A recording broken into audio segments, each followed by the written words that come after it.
Topic is exercise selection for the off-season, preseason, and in-season strength training. Coach Myers is a certified strength and conditioning specialist, the head strength coach for the Ohio Regional Training Center at The Ohio State University. Through his role at the RTC, Coach Myers helped OSU wrestlers win 3 Big Ten and the school first ever NCAA championship. His facility, the Old School Gym, is a training destination for elite wrestlers of all ages from across the country. So I'll tell you, I think Ohio might have all the other states beat so far. Maybe New Jersey, but we grew up in New Jersey. We got more speakers from Ohio than pretty much everywhere else. Dustin, thanks for joining us. Really appreciate having you. You're a wealth of information. Thanks, Gene. I appreciate you having me on. It's really good to listen to Matt talk. Matt, I haven't seen you in a while, buddy, but I feel like I could run through a wall right now after listening to kind of his war stories and his mentality going into the cage. But I know from training with him, I'm definitely not tough enough to do what Matt does. But it's still really cool to hear you talk today, buddy. So I think there's a kind of a perfect segue into what I want to talk to you guys about. Matt talked, kind of touched on strength training a little bit. So this is going to give me an opportunity to kind of expand on some points that he already made, from the Q&A right there. So what I want to talk about with you guys today is kind of exercise selection for wrestling, and then how that should vary, throughout the training cycle, depending on whether you're in the off season, in season, and preseason. Now, I think that, probably most of you coaches, whether you maybe just know a little bit about strength training or whether you know a lot, maybe you understand it the way that I do, or maybe even better than I do. Regardless, I think most of you probably have some type of idea of what wrestlers are supposed to do. You think, okay, well, wrestlers are supposed to deadlift. Wrestlers are supposed to do pull-ups. We're supposed to run. You may have these pieces of the puzzle, but you may not have an understanding of how they fit together or why. So when I was thinking about, what I was going to talk about with you guys today, I thought, okay, so if most of you kind of have the what, or at least an understanding of the what, let's kind of dial it back to when we were, maybe it was when we were in high school and we were, maybe first taught how to do a research paper, and our teachers would tell us, okay, you got to look at, the what, the when, the how, the why, the who. Those are the type of things whenever you're researching something that you have to find out so you understand whatever topic it is, right? So I want you to start kind of thinking that way when you think about, strength conditioning work, for your athletes. Don't just think about the what. Don't just think, hey, we're going to run, or hey, we're going to lift weights, or hey, we're going to do a bunch of chin-ups and push-ups. Start thinking about those other questions besides just the what, the when, the why, the how, and I'm going to kind of go over that and really just give you guys, kind of just, skim the surface, kind of a brief overview of my thought process, when I'm designing workouts for my wrestlers, and kind of try to help you start, thinking along those lines whenever you are, training your athletes. So if we think about, what type of movements, for any athlete, but especially for wrestlers that we want to concentrate on, I kind of got to divide it up into categories here. Hopefully you guys can see this. The notes are almost more for me than they are for you. That way I can just kind of keep my thoughts in order while we're talking. And, the first category I would call hinge movements. So what is a hinge? This is the hinge. Deadlift, kettlebell swings, hip extension, okay? The next category, squat movements. The next category, and these are broad, there's a lot of overlap between them, but I'm just, going to kind of, like I said, give you an overview of it. After, hinging and squatting, we have pulling movements, okay? We've got to be strong to be able to pull someone to us. Then we also have, and some of you may be, kind of surprised to see this, but pressing movements, okay? We got to be strong everywhere. You can't just be strong at pulling. It was kind of an old adage, when I was in high school, I can remember a coach saying something like, well, if you're on your back pressing, then that means it's too late, you're getting pinned. Well, that mentality of, hey, we shouldn't press, that's entirely false. We need to be strong in every position. So we've got to prioritize pressing as well. We got to prioritize core movements, and not just core movements for the anterior, but also the posterior, okay? And then this is kind of a big group, but I'll kind of get more into that when I break down each category, but functional movements, okay? So now you can look at a deadlift and say, well, deadlift is functional. You're picking something up off the ground, and it 100% is. But when I'm considering things that are functional are things that you're using your whole body to move through multiple planes of movement, okay? So now that we got those categories, I want to kind of break them down kind of one by one and tell you kind of the what type of movements we do there, why we do those movements, and then kind of the when and the how, so what we do in the off season, versus preseason and in season? You know, how we kind of, what is the progression for those particular lifts? How do we change the programming? You know, things like that, okay? So let's start with what I think is probably the most important area for wrestlers, and that's the hinge movements here. So what are they? Deadlift and most movements for the posterior chain. So the posterior chain, all the muscles that run along the posterior of your body, you got your low back, erectors, you got your glutes, you got your hamstrings, down your calves, and really your neck could be included in the posterior chain as well. It's all those muscles. And we want all those muscles to be able to work and fire together, okay? So if I have a strong lower back, but my neck is weak, you know, and someone pulls on my neck when we're hand fighting, then I'm gonna get out of position. Along those same lines, if my neck is really strong and I've concentrated on my neck, but maybe my glutes and lower back are weak, then someone pulls on my head, yeah, my neck might not move around, but I'm still gonna get snapped down or pulled out of position, right? So these hinge movements, particularly the deadlift and other movements from the posterior chain, why do we do this? It's really the key to athletic performance, having a strong posterior chain. If you have a weak posterior chain, you can't pick something up that's heavy. So if I'm in on a shot, I'm not gonna be able to get my hips under me and, you know, pick that leg up and finish the shot. I'm also not gonna be able to defend a shot when someone's in on my leg. You know, you hear coaches a lot of times talk about, oh, this guy has strong hips. You know, Vincenzo Joseph, very strong hips. Really what they mean is strong hip extension. They have strong glutes. Because typically, that is what we're talking about and thinking about when we think about someone on the mat with strong hips. And the best way to get strong hips, strong glutes, is by deadlifting heavy. It's really the key to athletic performance. It's the key to speed. If you have weak hamstrings, you're going to be slow. That's really just the bottom line. All right? So what are the main movements we use? What are the main hinge movements we use? The main posterior chain movements. And we use a ton of them, and we do something for the posterior chain every day. You know, even if it's part of the warm-up on a bench day, we still do hip extension, whether it's with a sled or whatever. But our main movements are going to be a sumo deadlift. My guys deadlift year-round, and we deadlift heavy. We also have glute ham raise, so it's almost like a body weight hamstring curl. Those are two of the main hinge movements that we do. Now in the off season, which is right now, I think the priority of this training cycle is absolute strength. I'm trying to get my guys as strong as possible. Maybe they're competing a little bit, maybe they're on the mat a couple days a week, but we don't have to really worry too much about their wrestling training right now. From a recovery or fatigue standpoint, they're not in practice twice a day. So my number one goal is to pack as much strength into their body and as much muscle in their body as possible. So we deadlift very heavy right now. You know, my guys are actually, my high school guys are they're maxing out next week. You know, my Ohio RTC guys just maxed out on sumo deadlift, not this week, but the previous week. A lot of my guys hit PRs.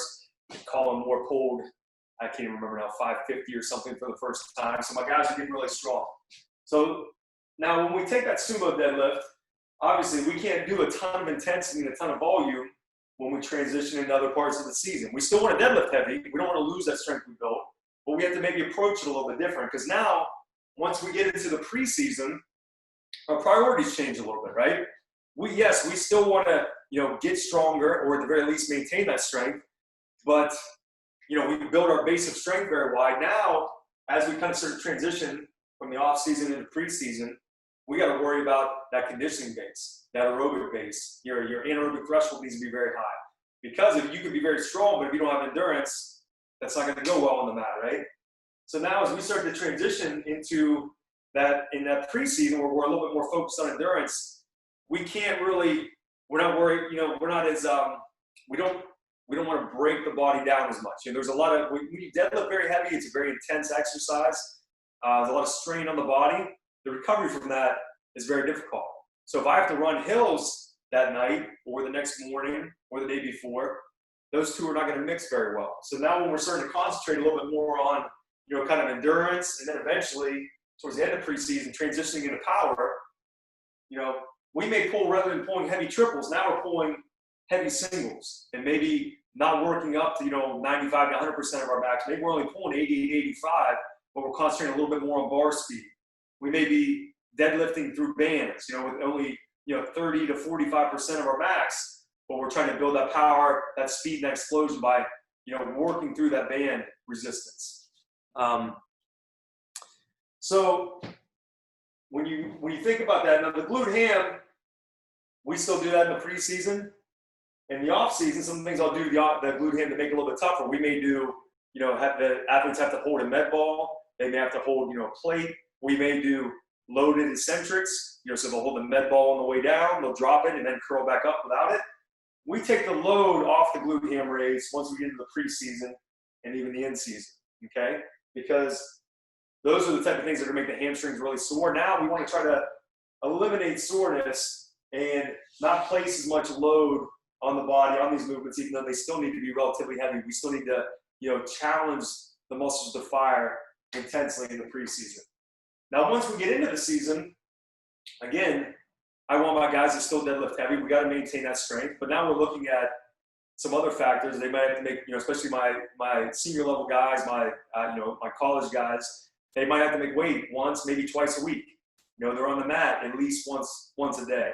They might, they compete multiple times a week. So how do we kind of balance,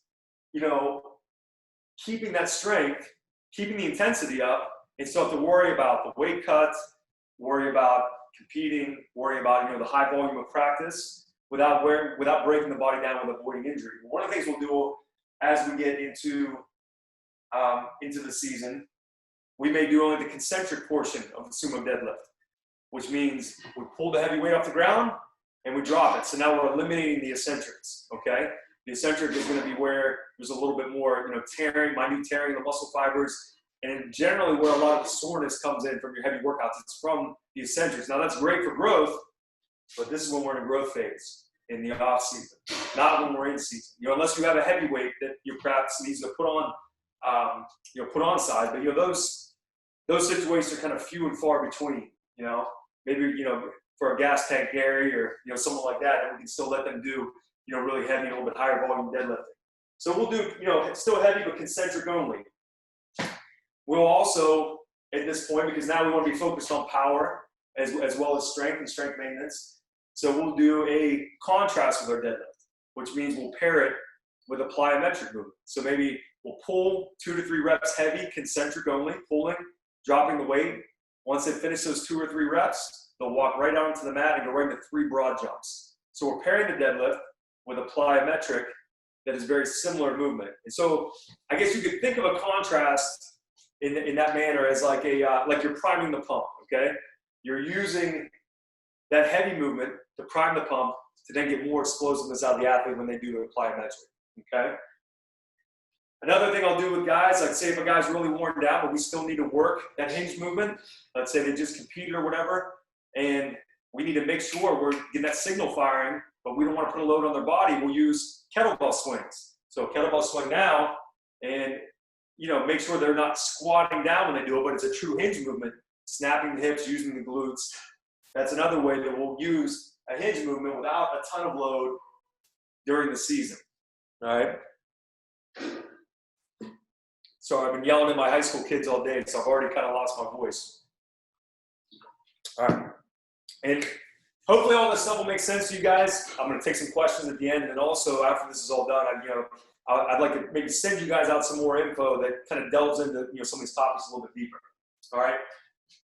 So going to the squat now. Matt mentioned, I think Gina mentioned one time he talked to Louis, and Louis said he wouldn't have wrestlers or fighters do barbell movements, do barbell squat. Now we do bilateral squats, which is a barbell squat, a front squat, Zercher squat. And we also do unilateral squat movements. So, split squats, dumbbell step-ups, dumbbell lunges. I would kind of group those in there. And it really just depends, and I guess I'm kind of getting ahead of myself, but it really depends on what the training cycle is. So I do have my wrestlers back squat from the time the season ends up until maybe during part of the preseason. But then we kind of phase the back squat out in favor of more unilateral movement. So right now, my guys are back squatting very heavy. We just got done doing, my high school guys did, a 3-2-1, all with 3-second pauses on the back squat today. Those guys are getting super strong, but that's because we're in the off season. Now, back to the squat movements. Why are we doing squat movements? I mean, besides that we want to be strong, we could use answer for everything, right? We want to be strong in every position. We want our entire body to be strong. But specifically for squat movements, is for leg drive, right? We got to be able to drive into our opponent. We got to have, strong quads, strong glutes, strong hamstrings, strong lower back. Leg drive, very important for the sport. Now, like I already said, during the off season, we do heavy back squats. Now, we use a dumbbell lunge maybe on a different day. Sometimes we'll do that on our deadlift day, kind of as an accessory movement, but we do a lot of heavy dumbbell lunges. Some of my guys have been with me for a few years, gotten very strong on the dumbbell lunge, maybe even more impressively strong on that than on the back squat. I had a kid, Carson Miller, he's like 175-pound high school, he's going to be a sophomore this year. He did dumbbell reverse lunges for a double with 145-pound dumbbells the other day. I've never done that before. That's a lot of weight, So my guys are kind of following my system, have gotten very, very strong. Now, as we transition into the preseason, is generally when I'll take the back squat out in favor more of a split squat. Now, we use the split squat here and there in the off season, but it's more of an accessory exercise, more of our secondary. It's not our main focus on our squat day. Once we get into the preseason, though, it kind of becomes our main squat movement, the split squat. We'll also start now, instead of if we're doing dumbbell lunges, rather than like a walking dumbbell lunge or a walking barbell lunge, we do more of a reverse lunge. So we step back into the lunge, kind of load up. It's a little bit easier to be stable.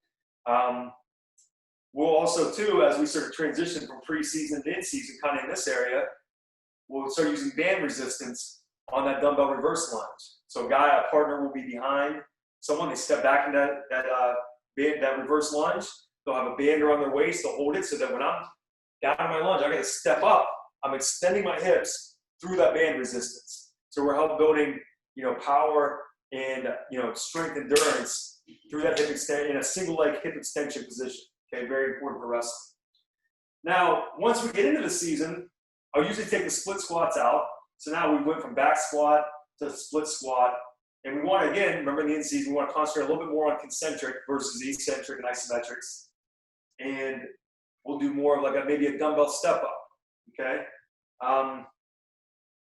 We'll also do, and I already kind of touched on here, we'll do that dumbbell, that band reverse lunge. We use that a lot in season, So, kind of going back and touching back on what Matt said, with barbell movements, I keep, two main barbell movements in the off season, the back squat and the deadlift.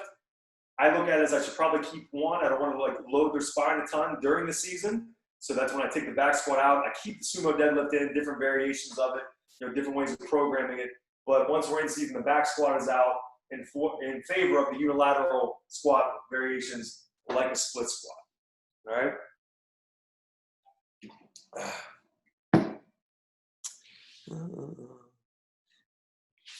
All right, so moving on to the next category, pulling movements. Now, pulling movements kind of cross over with a lot of the posterior chain stuff, but in general, what are, pulling movements? You think, okay, so rowing movements, different types, pull-ups, chin-ups, different type of lat movements, lat pull-down, straight arm lat pull-down, single arm straight arm lat pull-down, stuff that I really love for wrestling. And also curls. I always get in this debate with guys that, sometimes I think that strength coaches think like curls are too basic of an exercise for athletes to do, like it's not fancy enough. Well, my answer is always, how many times in a wrestling match do you go like this? Or do you go like this? It's over and over and over again, right? That's why curls are one of our main accessory movements that we use to kind of fall into this, pulling category, okay? So why do we do pulling movements? Number one, you gotta have a strong grip, right? And when we have a strong grip, we don't want to just hold on to something and it get away from us, right? We want to be able to hold on to it, whether it's like this, whether it's like this, whether it's like this, and be able to pull it to us, all right? So for grip and pulling strength, I know that sounds kind of obvious, right? But that is why we prioritize pulling movements. Now, right now in the off season, again, remember, our goal for right now is to get as strong as possible, to pack on as much muscle for my guys. Now, my guys that are in college, a lot of them, they're locked into a certain weight, whatever weight they were recruited for. So, some of them, depending on their situation, we're not trying to put on a ton of muscle, so maybe their volume is a little bit lower, but we're still lifting really heavy because you can gain strength without gaining a lot of mass, okay? But my high school kids, my priority right now is to get them yoked, get them jacked and strong, right? So right now in the off season, some of our main movements we use are weighted chin-ups. We go very, very heavy on that. Excuse me for 1 second.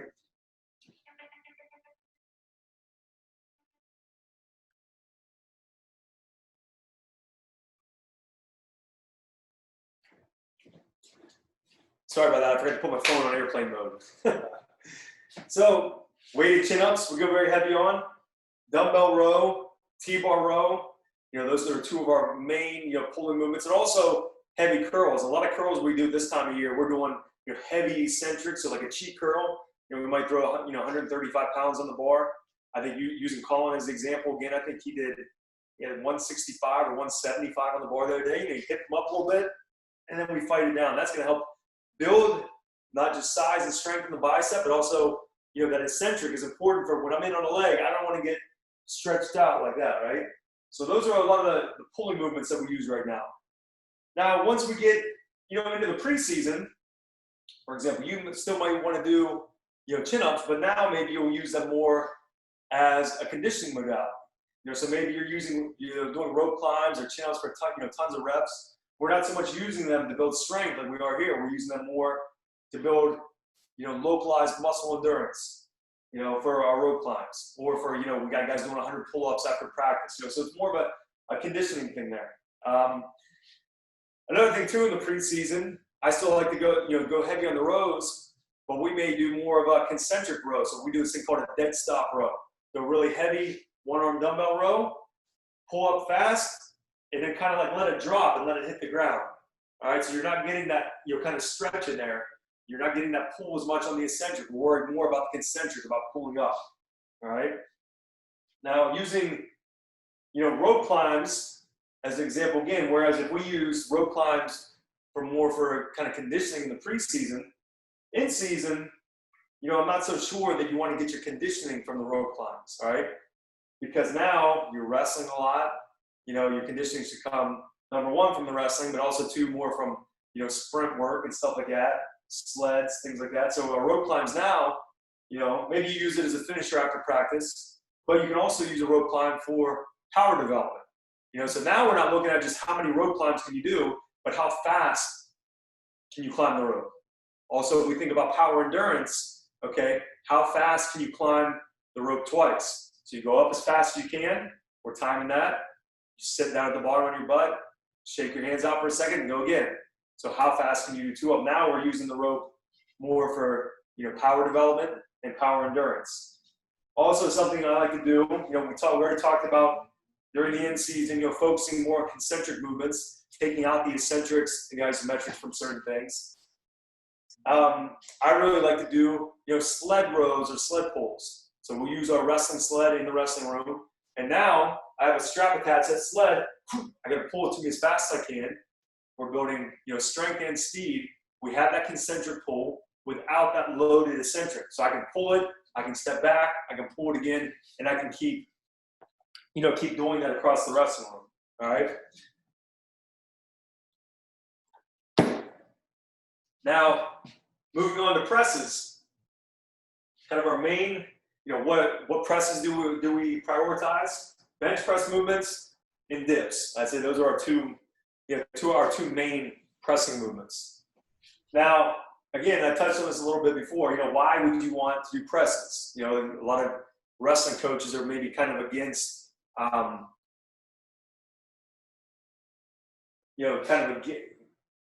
maybe hesitant to do bench press. But when you think about, the sport perspective, why do you want a strong press? Well, think about it in the hand fight. Is a hand fight all pulling? Am I pulling all the time? No, but you're pulling, you're pushing. You want to be strong everywhere, right? You don't want to just have good pulling strength. You want to be able to push too. You're going to feel a lot stronger in the hand fight if you're strong at pressing. Another thing, especially for high school wrestlers, if they are weak on pressing movements, they're going to get broken down on bottom very easily. If they can't lock their arms out as they work up to get a wrist or whatever to get out, if they're very weak on pressing movements, they're going to get broken down out of their base a lot. Okay. So now in the off season,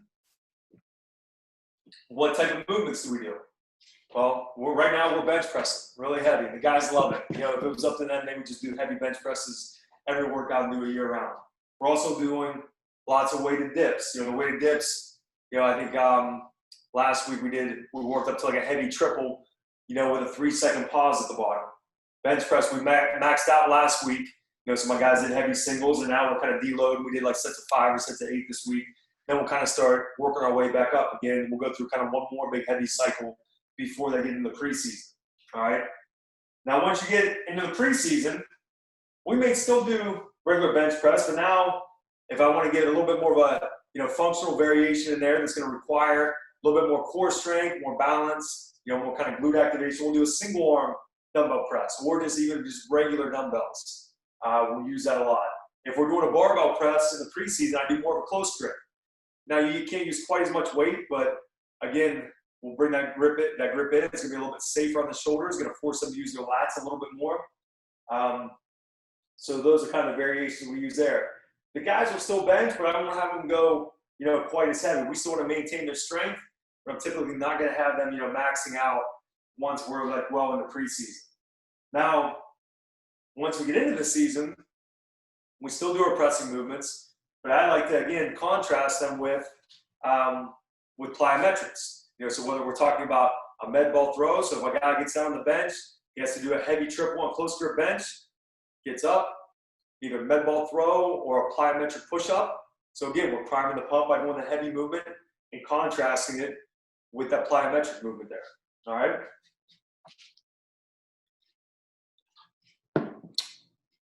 All right. Moving on to core. Now again, something important to understand. Your core is basically every muscle, from here, from upper thigh to here, everything in between, front and back, on the sides. And I think it's one of those areas that's really misunderstood. I actually wrote an ebook about core strength. Just working crunch movements and stuff like that, that's only working, one area. Most of my guys don't really do any type of crunch movement, or if we do, it's kind of like an afterthought. When we do core movements, we do a lot of stability-based movements, planks, weighted planks, anti-rotational movements. So, I have an outside force that's trying to pull me one way. My core has to resist that, all right? Now, why? Why do we do it that way? Number one, positioning, all right? So when I'm wrestling, if my core is weak, someone's going to be able to move me around a lot, you know what I mean? There's going to be a disconnect between the strength in my legs and maybe the strength in my lats and my back and my shoulders. There's a weak chain there. And if there's a weak link in the chain, they're going to be able to manipulate my position. Now, from a strength training standpoint, that core strength is important because how am I going to be able to back squat a lot of weight to build that absolute strength in the off season if I have a weak core? All right, when I can't brace my core, I'm going into my squat or into my deadlift, or if I'm pushing a heavy sled and I'm like a wet noodle back and forth, right? So that is why we have to train, our core, train it in a lot of different planes of movement and in a lot of different ways. Now, right now in the off season, not only do a lot of the functional movements and a lot of the other, strongman stuff that we do, it has a lot of kind of core work built into these movements, but we also do a lot of high volume. Today after my guys got done, at the end of our workouts, all right, you guys got 100 reps, whether it's, ab wheels or ring layouts or, 100 reps for the anterior, 100 reps for the posterior, reverse hyper, regular hyper extension. So we go, high volume for one, and then certain days we'll go high intensity for the core. And so what I mean by that is kind of the equivalent of doing a very, heavy movement. Think of something that, that bench that you can only do 2 reps because it's so heavy, that's very high intensity. So, an example of that would be like a standing ab wheel. Now instead of doing set to 25 on the ab wheel, my guys that are really strong and they can brace the core properly, I'll have them do a set of 2 on standing ab wheel because we're really trying to build that strength with the core. And there's all kinds of other things we do there. You might ring layouts, put our feet up on a box. If we're doing hyper extensions, we might use a lot of weight. You're holding plates in your hands as you hyper extend and squeeze the lower back and the glutes. So right now, because we're trying to get stronger, high volume, high intensity on the core. Now, once you get into the preseason, we're thinking more about endurance. And also our core training, I think the focus at this point is more prehab. We're trying to prevent future injury from this high volume of training we're doing as we build our base of strength. Now we're trying to really build that, base of conditioning when you get into the preseason. You have to make sure that your athletes stay healthy. And if they have strength imbalances or they're weak in their midsection, they're going to get hurt at some point. So now we may be doing, and I haven't even touched on, rotational power and rotational strength, but, think about those real quick, med ball throws, right? Something like that. Band twist where you're twisting with a band, trying to develop, power through the midsection. But from a prehab standpoint, we'll do anti-rotational stuff, pal off press, we'll have a band out to the side, and those type of things, those prehab type movements for the core, stability alternates, even sometimes, hyperextension, reverse hyper with no weight. We'll work that stuff in, not just as part of the warm-up to make sure those muscles are online and firing, but we'll use them in between our exercises too. So rather than just thinking like, okay, we have our main exercise here, maybe we'll have the main exercise, then they go to an accessory, then they'll have a prehab movement, then they'll have something else for activation before they move back to that main movement. So we always think of our kind of our training stations more of like circles, but not so much a circuit, if that makes sense. All right. Now, once we get into the season, again, it's kind of the same type of thinking here as using core stuff for prehab, but definitely the priority here, I think, is more activation. Make sure your core, because your body's beat up, make sure your glutes are firing. Make sure your obliques are online and firing before you wrestle. Use it also as, kind of active recovery in between, like I already talked about, like in between our lifts. We're doing the pal off press, stability alternates, things like that. Okay. Now moving on, and this again, I'm gonna have to. Let's see, I'm getting close to coach's time. I don't want to run over, so I'm just gonna touch on this real quick. Functional movements. The main two categories of functional movements we use: sleds and carries. Why do we do functional movements, sleds and carries year round? Number one, to build up our GPP, general physical preparedness, to make you just stronger, better work capacity, just an overall better athlete. Also, because these are two of the best things for power development and power endurance. The main carry that we use in the off season, farmers carries, farmers walks, because we can go very heavy on those. Extremely heavy, and we're trying to build a lot of strength. Same thing with the sleds. We're going very heavy on the sled work right now. We're typically using a prowler. Heavy pushes. I had Kyle Snyder at one time pushing, 1,400 pounds on the prowler over Jesse Owens. In the off season, we go very heavy on the sled. Same thing with the drags. Once we get into the season, my favorite carry to use is an overhead carry, because now we're getting a lot of core stability work while we carry, and we're not so much worried about building that absolute strength in the wear and tear that farmer's walk is going to throw on you. Sled work in season, I like to use the wrestling sled in the room and do what I call burst training. So in the preseason, we're going to still use heavy loads, but rather than really taxing the body and wearing out over a long distance, we'll do a burst training where it's going to be 5 seconds on at a maximum effort, then a 15-second rest. 5 seconds on, 15-second rest. And I'll have the athletes do that across the wrestling room, whether it takes them 3 goes, 4 goes, or 5 goes to close that distance, and they have a long recovery in between. Now, once we get into the season, for sled work, we want to do it more for speed, so lightweight, and they're sprinting with it, okay? Use it a lot for activation and stuff like that. As far as our carries, now I might not use the overhead as much. If I do, I'll use a bamboo bar. I'm not doing the farmer's walk, but in season, I'll use it more as a conditioning modality there. You have kind of a body lock, and maybe they have to walk laps over there to kind of get them used to, squeezing and building that endurance, and that's how we use it in the season. So anyway, that's kind of a good start for you guys. I know I kind of glossed over a lot, but I wanted to kind of give you an idea of the thought process that goes into my head when I, program workouts for my wrestlers. I've been training wrestlers at a high level for a long time. I've been the coach of the RTC since 2012. I still got a lot to learn. I'm always trying to learn new things, but hopefully you guys learned some stuff today. Gene, we got any questions? Let's see. I got to check. Get a copy. They were looking for a copy of the Blackboard workout. I guess we could send that on over. Yeah, I can put something down like in a spreadsheet and send something more in depth. This was just, like I said, just kind of the notes, but I'll definitely send some of you guys to send out for sure.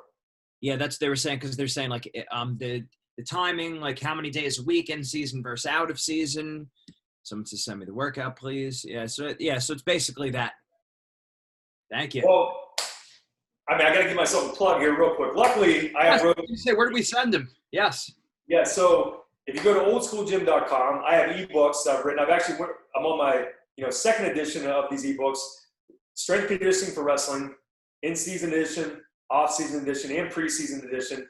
That really goes into depth on this and gives you the programming for your strength work and your conditioning work, lays everything out, how many times a week, exercise library, it shows you all the exercise. There's really no guesswork. and they're used by, high school coaches, clubs, even, Big Ten teams. They're used all across the country, all across the world, actually. There's clubs in Russia that use my books. You can go to oldschoolgym.com and check those out. Dustin, awesome stuff. Great. I really appreciate it. Everyone on this call should make sure that they definitely get everything that you put out because it's great information. I mean, if people just see, and I'm sure a lot of them already have, all the great content you put out, it's really just unbelievable. So I want everyone to get everything that you were talking about there. We're going to send links over that way. So thank you very much, Dustin. Really appreciate it. Always a pleasure talking to you. I always learn a ton, and so does everyone else on the call. Thanks, Gene. I appreciate you having me on. Take care, buddy. Absolutely. God bless you. God bless your family.